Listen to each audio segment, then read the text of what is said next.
কার উপরে রাগ হয়েছে? মাসালাকে আমার উপরে রাগ হয়েছে। আমাদের উপরে রাগ হয়েছে ওই জন্য। তুমি তো সাধু পুরো, তুমি তো পিঁপড়ার মতো কাটি করে দিয়ে একটা চুপচাপ বসে থাকো। শয়তানি কোথা করে দেখ কিছু করনি।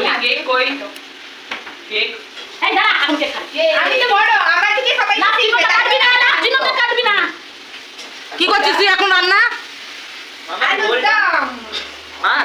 আলু দম আর কি হবে? কি ছোলে? ভাটুরে? সেই বড় বড় যে গোল গোল লুচির মতো? ও ভাটুরে পুরি হবে? ভাটুরেকে কাটুরে করতে পারবি? ভাটুরে হবে, ভাটুরে বাপে জন্মে শুনিনি ভাটুরে মাঠ। ভাটুরেকে আবার লাস্টে কাটারি দিয়ে কাটতে হবে। তো এখন আজকে আমাদের গুরুবার বলে তো আমাদের এখন হচ্ছে ছোলে ভাটুরে আর আলু কষা। তো তারপরে রাত্রে কেক কাটা হবে, মহারাজ যখন আসবে তখন। ও মশরুমটা আমার বাপের ঘরে যায়নি, মশরুমটা আছে এইখানে। এই যে মশরুম ছাড়ানো আছে এখানে, মশরুম ভাজা হবে। ওরা আবার শুধু ইয়ে খাবে না, মশরুম ভাজাও খাবে। তো সঙ্গে থাকো আর দেখতে থাকো দুপুরবেলায় কি কি রান্না হয়েছে তোমাদেরকে সেটাও দেখাবো।